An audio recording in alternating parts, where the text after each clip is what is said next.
Assalamualaikum warahmatullahi wabarakatuh. Perkenalkan, nama saya Najwa Febrianti dengan NPM 2308260022. Dan pada kesempatan hari ini saya akan menjelaskan mind map saya untuk semester antara pada blok BSO1 yang berjudul System Blood Pressure and Regulation Mechanics of Blood Pressure.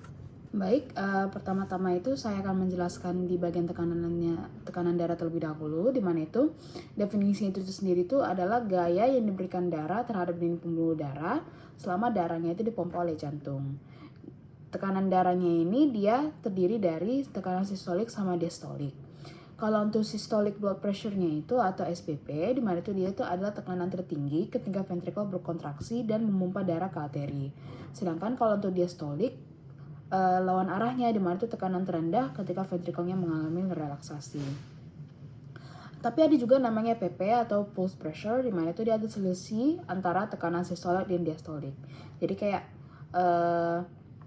pulse pressure-nya itu sama dengan sistolik kurang diastolik blood pressure. Selanjutnya itu ada faktor penentu tekanan darah, di mana itu tekanan darah itu terutama ditentukan oleh cardiac output atau CO, dan total peripheral resistance atau TPR. Jadi kalau untuk perhitungannya itu dia blood pressure sama dengan CO dikali TPR. Nah, kalau untuk definisinya itu cardiac output itu adalah jumlah darah yang dipompa jantung per menit, di mana itu juga di consistency of heart rate atau HR, di mana itu jumlah denyut jantungnya per menit, sama stroke volume SV, di mana itu jumlah darah yang dipompa ventrikel setiap kontraksi. Habis itu kalau untuk artinya itu cardiac output sama dengan heart rate kali stroke volume.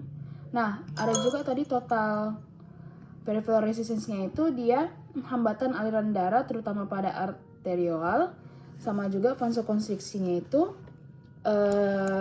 TPR sama dengan dia meningkat. Kalau untuk BP-nya itu juga meningkat. Sama vasodilatasinya itu dia malah TPR-nya itu menurun, sama blood pressure-nya itu menurun. Kalau untuk blood volume-nya itu adalah peningkatan volume darah, meningkatkan venous return dan cardiac output sehingga tekanan darahnya meningkat. Sedangkan kalau untuk vessel compliance itu dia kemampuan pembuluh darah untuk mengembang penurunan compliance. Kayak contohnya itu arteri yang kaku dapat meningkatkan tekanan sistolik. Kalau untuk regulasi cepatnya itu atau bisa disebut dengan baroreseptor refleks, di mana itu baroreseptor refleks itu adalah merupakan mekanisme utama untuk menjaga tekanan darah dalam waktu cepat, terutama saat terjadi perubahan posisi aktivitas. Contohnya itu kayak kalau berat pressure-nya itu menurun, dia itu firing baroreseptornya itu menurun, terjadinya aktivasi simpatatis meningkat. Habis itu terjadinya heart rate itu meningkat, dipluskan dengan kontraktilitas meningkat juga, sama plus juga vasokonstriksi meningkat juga. Dimana itu disama dengannya itu CO dan TPR-nya itu meningkat. Itulah hasilnya dari blood pressure.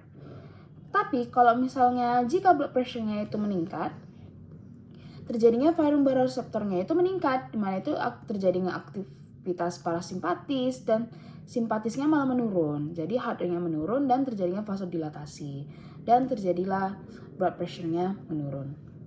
Kalau untuk sistem saraf otonomnya itu sendiri, dia itu simpatetik, dimana itu dia berperan terutama dalam meningkatkan tekanan darah, heart rate, sama contractility, sama vasokonstriksi, dimana itu dia terjadinya venous return. Jadi artinya itu kayak CO-nya meningkat, TPR meningkat, malah blood pressure-nya jadinya meningkat. Kalau untuk parasimpatisnya itu dia mengaruhi jantung melalui nervus vagus, dimana itu dia heart rate, cardiac output, sama blood pressure. Kalau untuk regulasi jangka panjangnya itu kayak ginjal dan hormonnya itu dia regulasi jangka panjangnya itu terutama dilakukan melalui pengaturan volume cairan tubuh oleh ginjal, di mana itu RAS-nya itu ketika tekanan darah atau perfusi ginjal menurun itu kayak renal perfusion-nya itu menurun, ginjal melepaskannya renin, habis itu terjadinya angiotensinogen, terjadilah angiotensin 1, di mana itu ada S sama dengannya itu angiotensin 2, terjadinya vasokonstriksi dan stimulasi aldosteron, mana terjadinya itu peningkatan reabsorpsi natrium dan H2O, dimana itu terjadinya peningkatan blood volume, makanya terjadi peningkatannya blood pressure. Kalau untuk ADH itu dia dilepaskan ketika terjadi peningkatan osmolaritas atau penurunan volume darah, di mana itu terjadinya reabsorpsi air di ginjal, blood volume, sama blood pressure. Nah, itu kalau pada kadar tinggi itu ada juga menyebabkannya vasokonstriksi.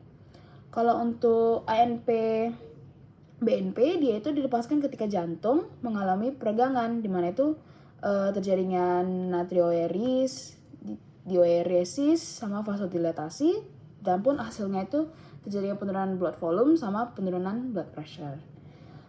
Untuk yang terakhir itu ada faktor-faktor yang memengaruhi tekanan darah, di mana itu tekanan darah itu dapat berubah sesuai kondisi tubuh dan lingkungan, seperti kayak aktivitas fisik, di mana aktivitas fisik itu kan meningkatkan cardiac output, mana kan heart rate kan, di mana itu kalau untuk stres emosi itu dia itu bisa meningkatkan aktivitas simpatis. Kalau untuk posisi tubuh dia bisa mengaruhi venous return. Kalau untuk suhu itu dia mengaruhi diameter pembuluh darah. Habis itu ada asupan garam dan cairan mempengaruhi volume darah, sama juga yang terakhir itu ada usia, di mana itu ada elastisitas pembuluh darahnya menurun. Baik, mungkin itu saja yang bisa saya sampaikan pada kesempatan hari ini. Berikut adalah referensi yang saya gunakan untuk pembuatan mind map kali ini.